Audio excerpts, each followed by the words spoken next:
जय माँ अन्नपूर्णा। 2 दिसंबर से माँ अन्नपूर्णा माता का महाव्रत शुरू हो चुका है। यह व्रत 17 दिनों का होता है। हालांकि कई भक्त 21 दिन तक भी इस व्रत का पालन करते हैं। हिंदू धर्म में देवी अन्नपूर्णा का विशेष स्थान है। मान्यता है कि जिस घर में उनका वास होता है वहाँ हमेशा अन्न के भंडार भरे रहते हैं। इसके साथ ही घर से दरिद्रता दूर होती है। हिंदू धर्म में देवी को समर्पित एक व्रत होता है जिसका नाम है अन्नपूर्णा व्रत। पंचांग के मुताबिक यह व्रत हर वर्ष मार्गशीर्ष माह के कृष्ण पक्ष की पंचमी तिथि से शुरू होता है और मार्गशीर्ष शुक्ल षष्ठी को समाप्त होता है। यानी यह व्रत 17 दिनों तक चलता है। कई भक्त इसे 21 दिनों तक भी करते हैं। इस साल माँ अन्नपूर्णा के महाव्रत अनुष्ठान 2 दिसंबर से शुरू हो गए हैं, जिसका समापन 17 दिन बाद यानी 18 दिसंबर दिन सोमवार तक चलेगा। मान्यता है कि इस अनुष्ठान के दौरान अन्नपूर्णा व्रत की कथा जरूर पढ़नी व सुननी चाहिए। इससे माँ प्रसन्न होती है और सुख समृद्धि का आशीर्वाद देती है। कई भक्त इस व्रत को 21 दिनों तक भी करते हैं। इस मान्यता के अनुसार यह व्रत मार्गशीर्ष कृष्ण प्रतिपदा से शुरू होकर मार्गशीर्ष शुक्ल षष्ठी को समाप्त होता है। व्रत में अन्नपूर्णा माता की पूजा विधि इस प्रकार करें। अन्नपूर्णा माता के व्रत के दिन सुबह जल्दी उठकर स्नान करें और साफ कपड़े पहने। इस प्रकार 16 दिनों तक माता अन्नपूर्णा कथा सुने और सुनाए और सूत का पालन करें। फिर जब 17वें दिन मार्गशीर्ष शुक्ल पक्ष की षष्ठी को तो व्रत करने वाले व्यक्ति को सफ़ेद वस्त्र और स्त्री को लाल वस्त्र धारण करने चाहिए। रात्रि के समय पूजा स्थल पर जाकर धान के पौधों के साथ कल्प वृक्ष की स्थापना करें और उस वृक्ष के नीचे भगवती अन्नपूर्णा की दिव्य मूर्ति स्थापित करें। अगर कल्प वृक्ष नहीं है तो वहाँ तुलसी जी की स्थापना करें।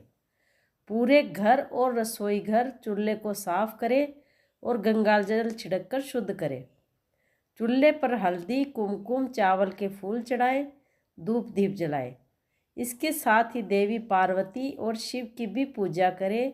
माता पार्वती अन्नपूर्णा है। विधिवत पूजा करने के बाद माता से प्रार्थना करें कि हमारा घर सदैव अन्न धान्य से भरा रहे। अन्नपूर्णा हम पर और पूरे परिवार तथा सभी प्राणियों पर अपनी कृपा बनाए रखे। इन दिनों में भोजन का दान और ज़रूरतमंदों को खाना खिलाएं। यदि आप इस व्रत के दौरान व्रत नहीं रख सकते तो एक समय भोजन करके भी व्रत रखा जा सकता है। इस व्रत में सुबह घी का दीपक जलाएं और माता अन्नपूर्णा की कथा पढ़ें और भोग लगाकर खाना खाएं। व्रत के दौरान जो खाद्य पदार्थ हम सेवन कर सकते हैं वह है मूंग दाल, चावल, जौ का आटा, अरबी, केला, आलू, कांदा यानी प्याज, मूंग दाल का हलवा। इस व्रत में नमक का सेवन बिल्कुल ना करें।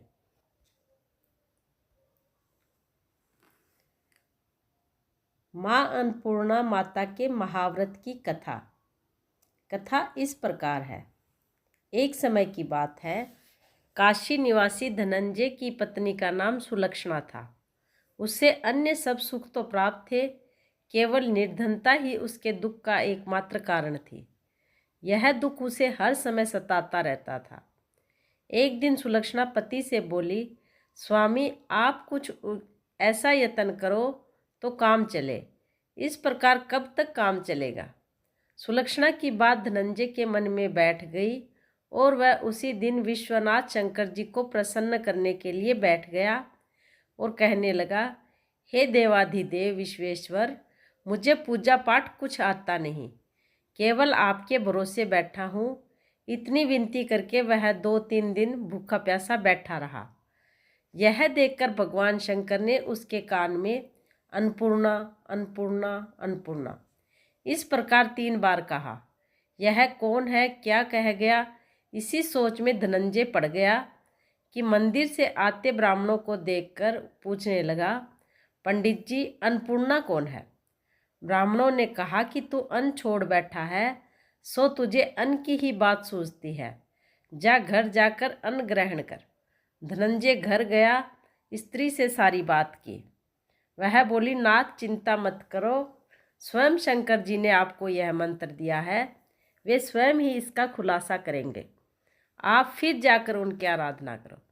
धनंजय फिर जैसा का तैसा पूजा में बैठ गया। रात्रि में शंकर जी ने आज्ञा दी और कहा कि तू पूर्व दिशा में चला जा। वह अन्नपूर्णा का नाम जपता जाता और रास्ते में फल खाता, झरनों का पानी पीता। इस प्रकार कितने ही दिनों तक चलता गया। वहाँ उसे चांदी सी चमकती वन की शोभा देखने में आई। सुंदर सरोवर देखने में या उसके किनारे कितनी ही अप्सराएं झुंड बनाए बैठी थी। एक कथा सुनती और सब मिलकर माँ अन्नपूर्णा इस प्रकार बार बार कहती। यह मार्गशीर्ष मास की उजेली रात थी और आज से ही व्रत का आरंभ था। जिस शब्द की खोज करने वह निकला था, वह उसे वहाँ सुनने को मिला। धनंजय ने उनके पास जाकर पूछा, हे देवियों, आप यह क्या करती हो? उन सब ने कहा कि हम सब माँ अन्नपूर्णा का व्रत करते हैं।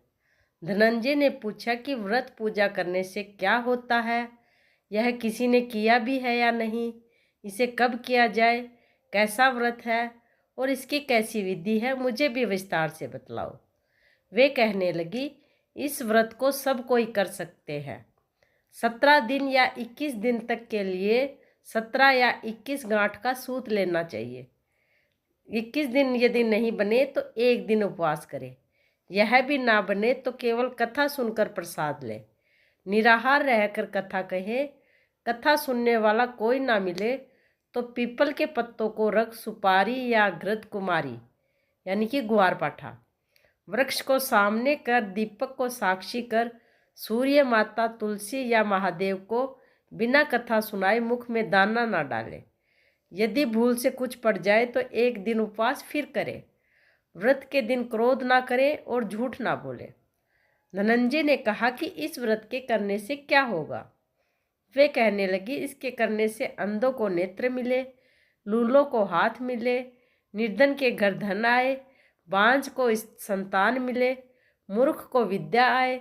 जो जिस कामना से व्रत करे, माँ उसकी इच्छा पूर्ति करती है। वह कहने लगा, बहनों, मेरे पास भी धन नहीं है, विद्या नहीं है, कुछ भी तो नहीं है। मैं तो दुखिया ब्राह्मण हूँ। मुझे इस व्रत का सूत दोगी क्या? हाँ भाई, तेरा कल्याण हो, हम तुम्हें अवश्य देंगे। इस व्रत का मंगल सूत। धनंजय ने व्रत किया। व्रत पूरा हुआ। तभी सरोवर में से 21 खंड की स्वर्ण सीढ़ी हीरा मोती जड़ी प्रकट हुई। धनंजय जय अन्नपूर्णा माता कहता जाता। इस प्रकार कितनी ही सीढ़ियां उतर गया तो क्या देखता है कि करोड़ों सूर्य से प्रकाशमान अन्नपूर्णा का मंदिर है। उसके सामने सोने के सिंहासन पर माता अन्नपूर्णा विराजमान है। सामने भिक्षा हेतु भगवान शंकर खड़े हैं। देवांगनाएं चरण डुलाती हैं। कितने ही हथियार बांधे पहरा देती हैं। धनंजय दौड़कर जगदम्बा के चरणों में गिर गया। देवी उसके मन का क्लेश जान गई। धनंजय कहने लगा, माता, आप तो अंतर्यामी हो, आपको अपनी दशा क्या बताऊं? माता बोली, मेरा व्रत किया है, जा, संसार तेरा सत्कार करेगा। माता ने धनंजय की जिह्वा पर बीज मंत्र लिख दिया। अब तो उसके रोम रोम में विद्या प्रकट हो गई। इतने में क्या देखता है कि काशी विश्वनाथ के मंदिर में खड़ा है। माँ का वरदान ले धनंजय घर आया। सुलक्षणा से सब बात कही। माता जी की कृपा से उनके घर में संपत्ति उमड़ने लगी। छोटा सा घर बहुत बड़ा जाना जाने लगा। जैसे शहद के छत्ते में मक्खियाँ जमा होती हैं, उसी प्रकार उसके सगे संबंधी आकर उसकी बड़ाई करने लगे। कहने लगे, इतना धन और इतना बड़ा घर, सुंदर संतान नहीं तो इस कमाई को कौन भोग करेगा? सुलक्षणा से संतान नहीं है, इसलिए तुम दूसरा विवाह करो। अनिच्छा होते हुए भी धनंजय को दूसरा विवाह करना पड़ा और सती सुलक्षणा को सोत का दुख उठाना पड़ा। इस प्रकार दिन बीतते गए। फिर अगहन यानी मार्गशीर्ष का महीना आया।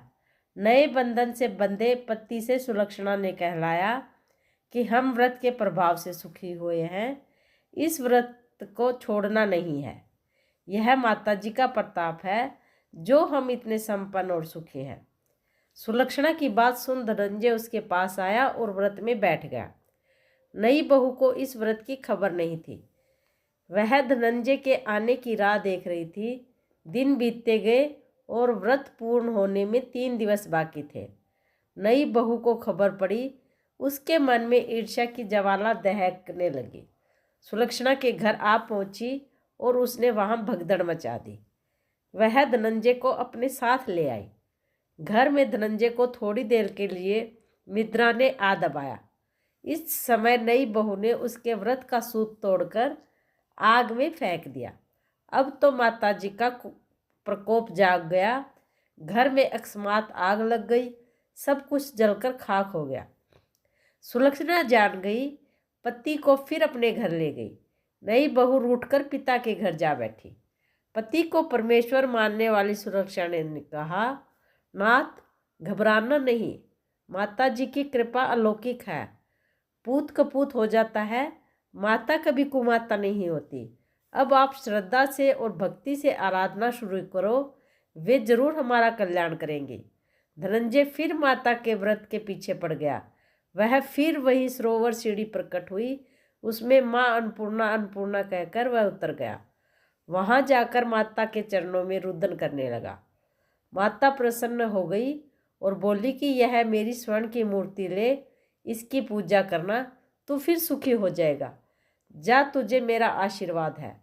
तेरी स्त्री सुलोचना ने श्रद्धा से मेरा व्रत किया है, उसे मैंने पुत्र दिया है। धनंजय ने आंखें खोली तो खुद को काशी विश्वनाथ के मंदिर में खड़ा पाया। वहां से फिर उसी प्रकार घर आया। इधर सुलक्षणा के दिन चढ़े और महीना पूरे होते ही पुत्र का जन्म हुआ। गांव में आश्चर्य की लहर दौड़ गई। इस प्रकार उसी गांव के निसंतान सेठ के पुत्र होने पर उसने माता अन्नपूर्णा का मंदिर बनवा दिया। इसमें माताजी धूमधाम से पधारी। यज्ञ किया गया। धनंजय को मंदिर का आचार्य पद दे दिया। जीविका के लिए मंदिर की दक्षिणा और रहने के लिए बड़ा सुंदर सा भवन दिया। धनंजय स्त्री पुत्र सहित वहां रहने लगा। माता जी की चढ़ावे में भरपूर आमदनी होने लगी। उधर नई बहू के पिता के घर डाका पड़ा। सब कुछ लुट गया। वे भीख मांगकर पेट भरने लगे। सुलक्षणा ने यह सुना तो उन्हें बुला भेजा, अलग घर में रख लिया और उनके अनवस्त्र का प्रबंध कर दिया। धनंजय, सुलक्षणा और उसका पुत्र माता जी की कृपा से आनंद से रहने लगे। माता जी ने जैसे सुलक्षणा और धनंजय के घर के भंडार भरे, वैसे सबके भंडार भरे। जय मां अन्नपूर्णा।